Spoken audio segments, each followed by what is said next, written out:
los bendiga. Es una bendición poder abrir la palabra del Señor y poder recibir lo que Él tiene para nosotros. El tema del mensaje de hoy es la promesa. Estuvimos estudiando la semana pasada por qué fue necesario que Dios prometiera al Mesías.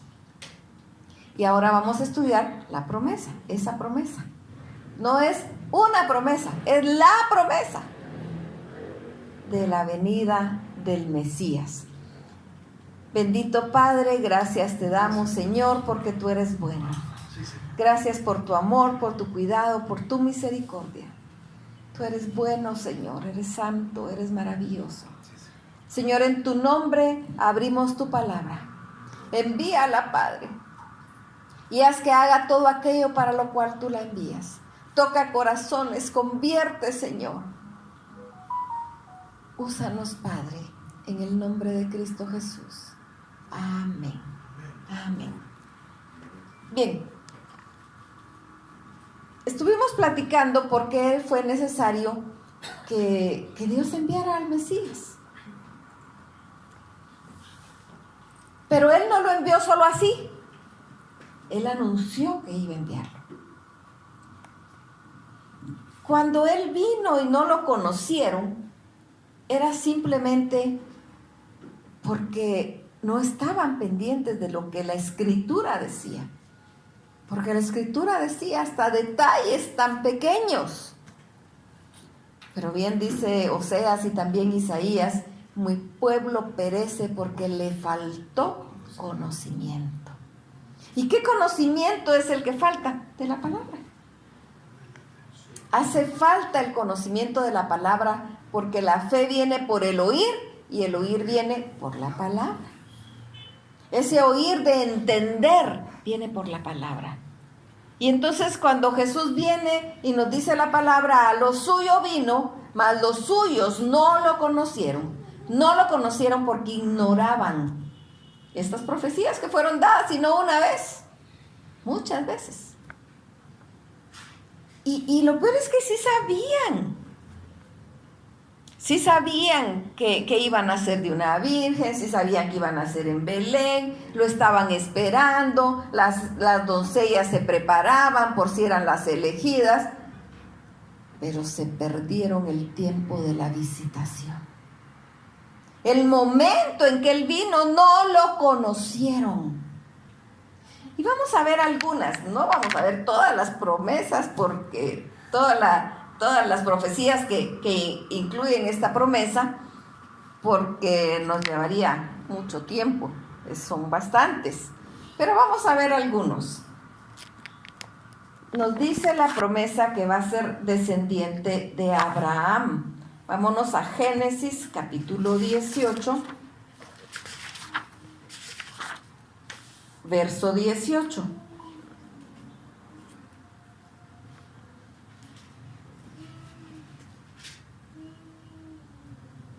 Vamos a leer desde el 17. Y Jehová dijo, ¿encubriré yo a Abraham lo que voy a hacer? Habiendo de ser Abraham una nación grande y fuerte, y habiendo de ser benditas en él todas las naciones de la tierra. Desde que Dios llamó a Abraham, le dijo que en él iban a ser benditas todas las familias de la tierra. Yo siempre he pensado que de repente él no entendió qué le estaba diciendo, porque que en él iban a ser benditas todas las familias y ni siquiera tenía descendencia. ¿Cómo iba a bendecir él a todos? Yo no sé, tal vez él no entendió, pero le creyó. Él creyó y su fe le fue tomada por justicia, dice la palabra. Y estaba hablando precisamente de la promesa de la venida de Jesucristo. Porque Dios eligió a un hombre, a Abraham, a quien después le cambió el nombre a Abraham, para que de su descendencia viniera Jesucristo. Para eso lo escogió. Y de su descendencia vino Jesucristo. Veamos lo que nos dice Mateo 1:1.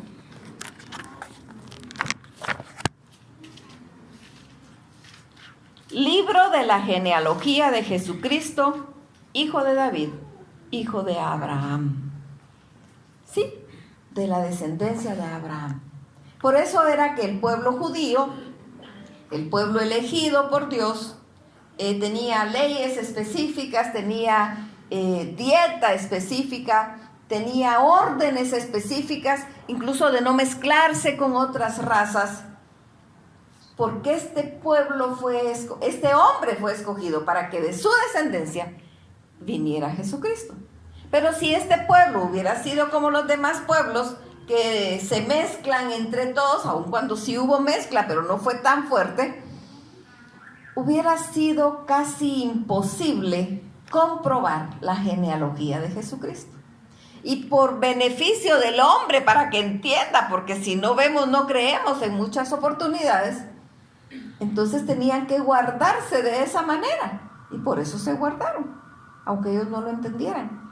Y por eso tenemos en Mateo 1 y en Lucas 3 la genealogía de Jesucristo, donde nos habla. Aquí en Mateo empieza dice hijo de David, hijo de Abraham, y luego empieza: Abraham engendró a Isaac, Isaac a Jacob, Jacob a Judá y a sus hermanos, y así se va. En Lucas es al revés. En Lucas va para arriba y llega hasta Dios. No se queda en Abraham, porque Abraham también tuvo padres. 3:38.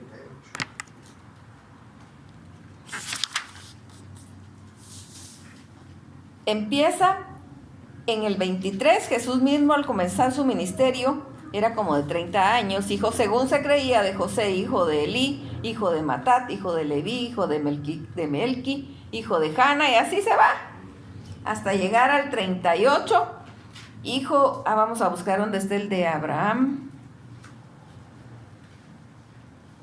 En el 34, hijo de Jacob, hijo de Isaac, hijo de Abraham, hijo de Taré, hijo de Nacor. Ahora vamos hasta el 38, hijo de Enos, hijo de Set, hijo de Adán, hijo de Dios.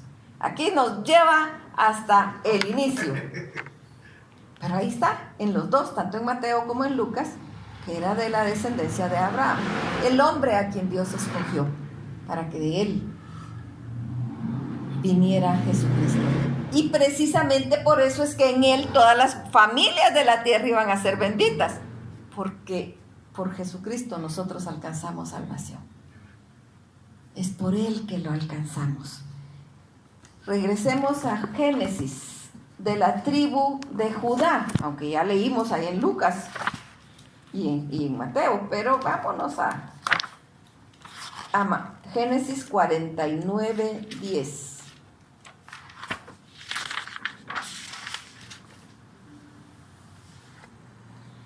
No será quitado el cetro de Judá, ni el legislador de entre sus pies, hasta que venga Silo, y a él se congregarán los pueblos. No será quitado el cetro de Judá. De las 12 tribus, Dios elige a Judá. No eligió a José. José, es más, ni siquiera tiene tribu, porque están las tribus de sus hijos, Efraín y Manasés, pero no hay tribu de José. Pero no eligió a Efraín y a Manasés, o a Manasés, eligió a Judá.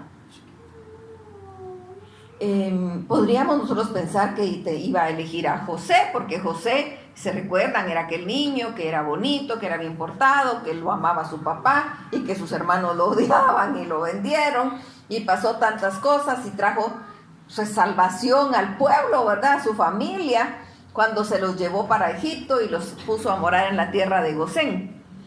Pero no era José, era Judá.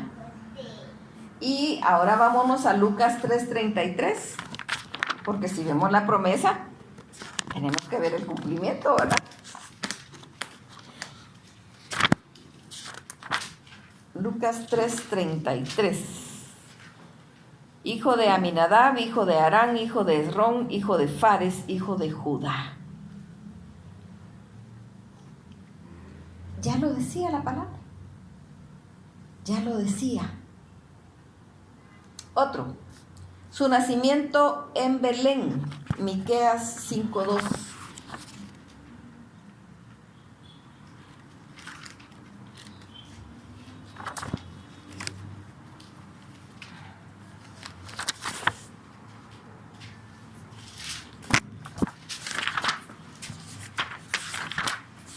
Miqueas 5:2. Pero tú, Belén Efrata, pequeña para estar entre las familias de Judá, de ti me saldrá el que será Señor de Israel, y sus salidas son desde el principio, desde los días de la eternidad. Aquí creo que es bueno tocar otro punto. Nos dice que va a ser en Belén, que van a ser, pero nos dice que sus días son desde los días de la eternidad. Hay quienes piensan que Jesucristo nació cuando nació aquí en Belén y que pues ese fue su momento inicial, así como nosotros, ¿verdad? No, Él es Dios, es eterno. Él ya existía. Es más, en Génesis 1, cuando nos habla de la creación, nos habla en plural. Ese plural único de la Trinidad, que es uno. Y que vemos en tres, pero es uno. Jesucristo ya existía. Pero la profecía decía que iban a ser en Belén. Y pues esa no la sabemos, ¿verdad? Nació en Belén, pero vámonos a Mateo 2:1. Aunque ya no lo sabemos. Cuando Jesús nació en Belén de Judea, en días del rey Herodes, vinieron del oriente a Jerusalén unos magos. Y nos menciona la palabra que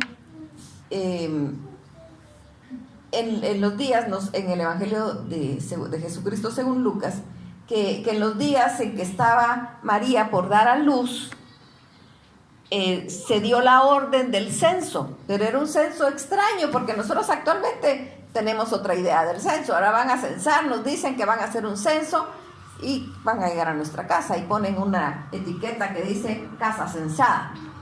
No, en ese momento la orden era que todos tenían que ir a su pueblo, al pueblo de su familia.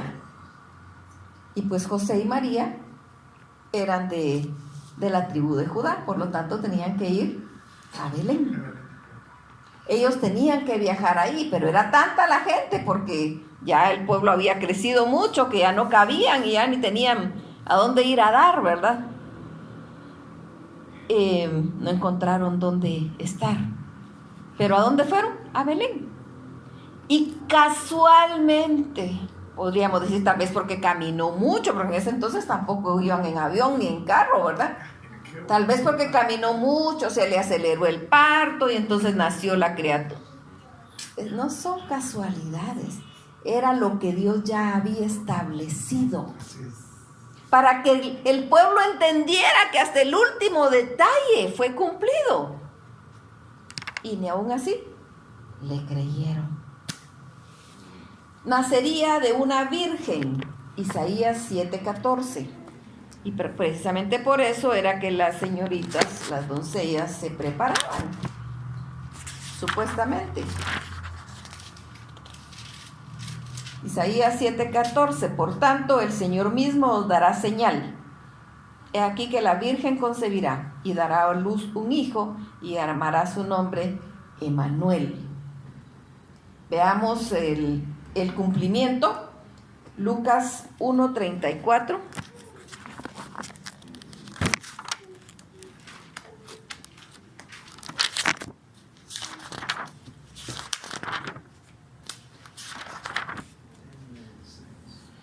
Entonces María dijo al ángel: ¿cómo será esto? Pues no conozco varón. Esto es cuando el ángel le anuncia que que ella va a concebir, le dice en el 31, y ahora concebirás en tu vientre y darás a luz un hijo y llamarás su nombre Jesús. Este será grande y será llamado Hijo del Altísimo, y el Señor Dios le dará el trono de David su padre, y reinará sobre la casa de Jacob para siempre, y su reino no tendrá fin. Entonces María dijo al ángel: ¿y cómo será esto? Pues no conozco varón. Respondiendo el ángel le dijo: el Espíritu Santo vendrá sobre ti, y el poder del Altísimo te cubrirá con su sombra, por lo cual también el santo ser que nacerá será llamado Hijo de Dios. Ahora, aquí tenemos que tener cuidado, que está hablando que el ser que iba a nacer de María era santo, no estaba hablando de ella.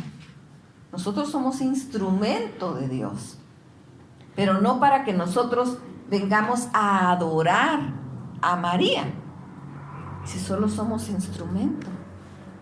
Y como seres humanos, de verdad, como nos gusta poner la mirada en otros seres humanos. Pero no, aquí está hablando de Jesús. Y sí, aquí se cumple la profecía. Nació de una virgen. Sigamos. Descendiente del rey David, Jeremías 33, 15.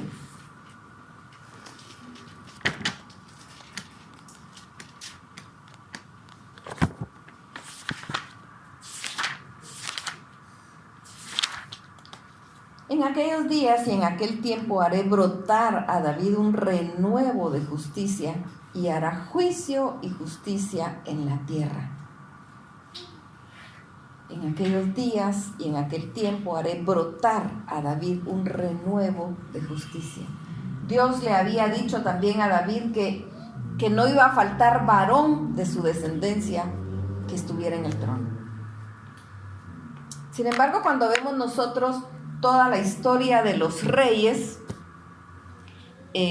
a pesar de que el reinado de Judá fue el que más tardó, pues también fue llevado en cautiverio y se perdió, digámoslo así. Pero no estaba perdido, porque estaba la promesa de Dios. Aun cuando no estaba el rey ahí, todavía estaba la promesa. ¿Por qué fue que cayeron en cautiverio si Dios había dado la promesa? Por la desobediencia del pueblo. Porque se desviaban una y otra vez del Señor. Por eso es que yo siempre digo, necesitamos venir todos los días ante el Señor y rendirnos ante Él y pedir perdón diariamente. Porque nuestro yo se entrona muy fácilmente y nos desviamos de Dios. Y el pueblo no hizo caso y se desvió. Y entonces por eso fue que cayó en cautiverio. Ya Dios se los había dicho en Deuteronomio 28, pero no hicieron caso. Pero eso no quería decir que Dios no fuera a cumplir su promesa. Él cumplió la promesa. Y pues la encontramos nuevamente, vámonos a Mateo 1:1, ya lo leímos, pero aquí está. Libro de la genealogía de Jesucristo, hijo de David, hijo de Abraham. Y en el que acabamos de leer también, que nos dice que, bueno, leámoslo en Lucas.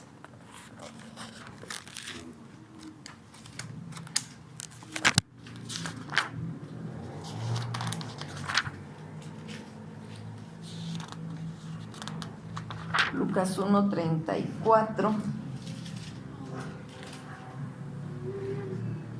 No, es antes. Lucas 1:32. Este será grande y será llamado Hijo del Altísimo, y el Señor Dios le dará el trono de David, su padre. Se cumple. Porque cuando Dios dice algo, lo cumple. Y ahí está el trono. Y ahí está el trono. Y el trono es permanente. Y el trono ya no se pierde, a pesar de nosotros mismos. Porque Él es el Rey.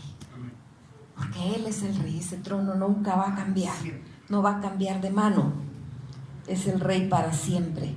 Ahí la elección. Sería el Cordero de Dios. Génesis 22:7.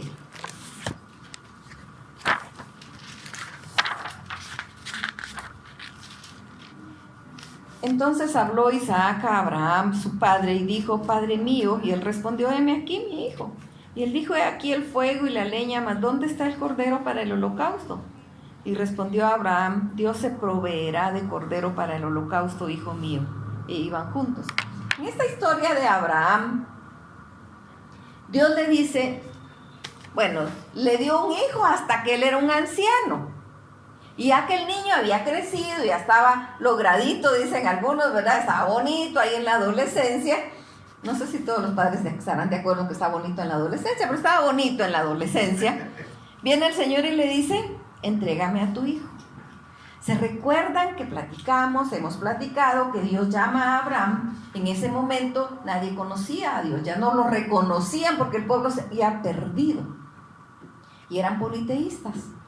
Y de repente Dios llama a Abraham y le dice: vete de tu parentela y de tu casa donde yo te voy a mostrar. Y él decide hacerle caso. Y le dice que le va a dar una descendencia enorme.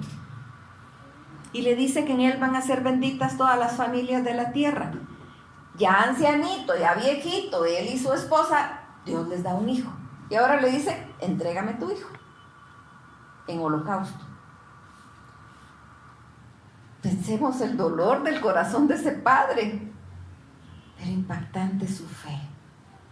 No se lo negó. ¿Está bien? ¿Me lo pides? Está bien, yo te lo voy a dar. Nos dice la palabra en Hebreos que Abraham sabía que aún de la misma muerte lo podía levantar. Pero cuando va el mismo niño, lleva cargada la leña después de que dejan a los siervos y se van solo los dos, y el niño lleva la leña y él le dice: aquí no, como que nos falta algo, ¿verdad? Estaban acostumbrados a hacer el holocausto. Pero ¿y dónde está el animal, verdad? ¿Dónde está el cordero? Y él le dice: Dios se va a proveer del cordero. Tal vez él no entendía lo que estaba sucediendo, porque Dios se proveyó del cordero, el cordero perfecto. No era Isaac, era Jesucristo. Él es el cordero perfecto. Él es el único que, al ser sacrificado, su sangre nos lava. Es el único. De nada me serviría a mí morir supuestamente por alguien si yo no soy santa. El único que nos cubre de todo pecado es Jesucristo. Y entonces él, sin entender, tal vez le dijo las palabras exactas: Dios se va a proveer. Y por supuesto, para el momento exacto Dios se proveyó de uno. Porque en el momento cuando el niño dijo: bueno, aquí como que ya se proveyó de mí, ¿verdad? Porque lo amarró. Y cuando iba a matarlo, Dios le dice: detente. Ya vi que no me niegas ni siquiera a tu hijo. Y en ese momento ve a un animal ahí atrapado entre las ramas con sus astas. Ya se imagina, un animal atrapado hace bulla. No lo había visto, no lo había oído.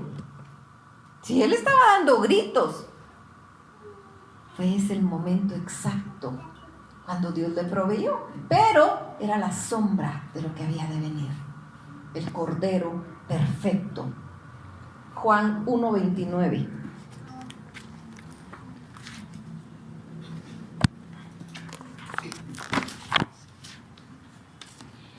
El siguiente día vio Juan a Jesús que venía a él y dijo: he aquí el Cordero de Dios que quita el pecado del mundo. Juan, como el que fue enviado por Dios para anunciar la venida de Jesucristo, lo reconoció y él dijo: aquí está el Cordero de Dios. Por supuesto, recordamos que luego que Juan estaba preso y que sabía que le iban a matar, él dijo: háganme favor, vayan a averiguar si de verdad es él, ¿verdad? Porque si no, quiere decir que todavía me falta hacer algo. Cuando le van a preguntar a Jesús los discípulos de Juan, dice Juan que si eres tú. Él no les dijo: sí, soy yo. Les dijo: cuéntenle que los ciegos ven, que los sordos oyen, que los cojos andan. Las señales se estaban cumpliendo. Esa fue la respuesta. Por supuesto era una buena y una mala para Juan, ¿verdad? Porque era buena, porque era el Cordero, y entonces él sí había reconocido al que era, y él había cumplido su misión. Y era mala porque dice que lo iban a matar, y lo mataron, ¿verdad? Pero él cumplió. Pero eso nos decía la profecía, y aquí está el cumplimiento de la profecía. Y a propósito de los milagros, vámonos a Isaías 35:5.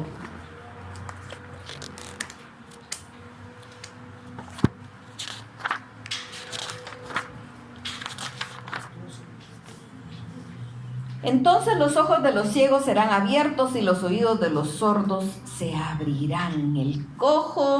Entonces el cojo saltará como un ciervo y cantará la lengua del mudo, porque aguas serán cavadas en el desierto y torrentes en la soledad.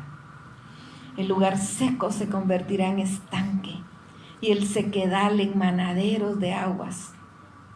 En la morada de chacales, en su guarida será lugar de cañas y juncos. Nos habla de todos esos milagros que Jesucristo vino a hacer y que sigue haciendo, porque Él es el mismo de ayer, de hoy y de siempre. Veamos Mateo 11:4, solo por ver uno, porque hay muchos pasajes en los que podemos encontrar esas sanidades. Mateo 11:4. Respondiendo Jesús les dijo: id y haced saber a Juan las cosas que oís y veis. Los ciegos ven, los cojos andan, los leprosos son limpiados, los sordos oyen, los muertos son resucitados, y a los pobres es anunciado el Evangelio. Y podemos recordar que si él estaba diciendo eso era porque se estaba dando. ¿Por qué la gente seguía a Jesús? ¿Por qué se hizo tan popular Jesús? Porque sanaba. ¿Por qué aquella mujer que estaba enferma y que había gastado todo lo que tenía en médicos, dice la palabra, se metió entre la multitud para ir a buscar a Jesús? Y dice, y decía en su corazón: si tan solo tocar el borde de su manto, seré sana. Esa era su fe. Yo siempre he dicho, ¿cuántos tocaron a Jesús? Porque cuando ella lo toca, él dice: ¿quién me tocó? Y entonces los discípulos dicen: ¿cómo que quién te tocó? Si la multitud te aprieta, pues, ¿quién no te tocó? Pero solo de uno, solo para uno, para esta mujer, salió virtud. Solo ella fue sana, porque esa era su fe. Los demás querían estar ahí pegados, pero ella, esa era su fe, que si tocaba el borde iba a ser sana, y fue sana. Así que por eso lo seguían a donde él iba, porque él sanaba, porque él liberaba, porque él levantaba de los muertos. Es impactante las narraciones de cuando él levantó de los muertos. Aquella mujer viuda que era su único hijo que llevaban a enterrar, y él lo levanta. O a Lázaro, que ya tenía días de estar enterrado, y él lo levanta. Eso hacía que la gente lo siguiera. Ahora, lo maravilloso es que Dios sigue siendo el mismo. Dios no ha cambiado, ni su brazo se ha cortado, ni su oído se ha agravado. Sigue teniendo el mismo poder y sigue escuchando nuestro clamor, y sigue siendo soberano. Y Él sana cuando Él quiere, y lo hace y se glorifica de una manera maravillosa. Vamos a irnos a Zacarías 11:12.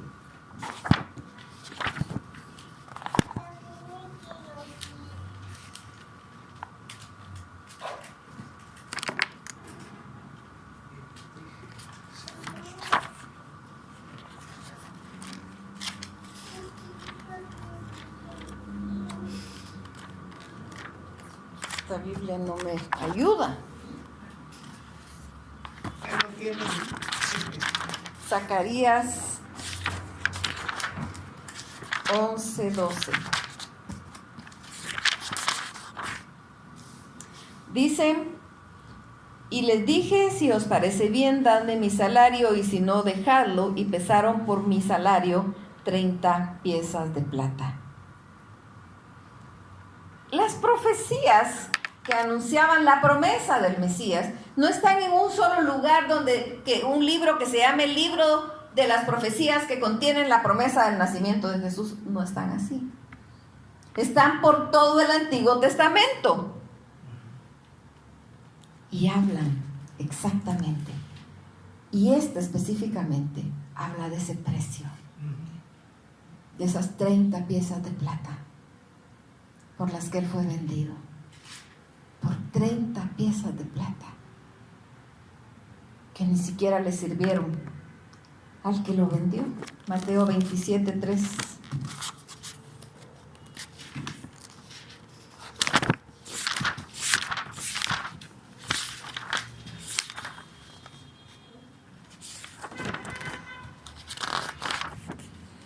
Entonces Judas, el que le había entregado, viendo que era condenado, devolvió arrepentido las 30 piezas de plata a los principales sacerdotes y a los ancianos, diciendo, yo he pecado entregando sangre inocente. Mas ellos dijeron, ¿qué nos importa a nosotros? Allá tú. Y arrojando las piezas de plata en el templo, salió y se fue y se ahorcó.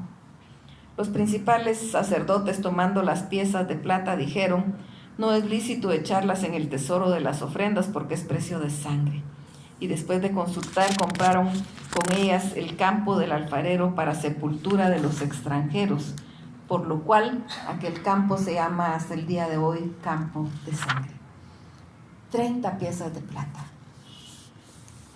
El mundo nos habla, nos llama hoy, pleno siglo XXI, a ser ambiciosos, a lograr y a querer más y más, y está bien. Pero tengamos cuidado. Todo debe ser lícito. Todo debe ser agradable a Dios. Él quería más dinero. Él era el tesorero, pero quería más. Por 30 piezas de plata. Que él mismo se lo reprochó a sí mismo. Por eso fue a tirar el dinero de vuelta. Que no se lo recibieron y por eso se ahorcó. Qué difícil, pero estaba escrito. Hasta eso estaba escrito. Estaba escrito que iban a repartir sus ropas y así fue. Que iban a echar suerte sobre sus ropas. Estaba escrito que iba a ser traicionado por un amigo. Estaba escrito todo lo que pasó entonces porque no lo conocieron. Porque estaban pensando en el Mesías que prometía la tradición, no el Mesías que prometía la Biblia, las Escrituras. La tradición prometía otro.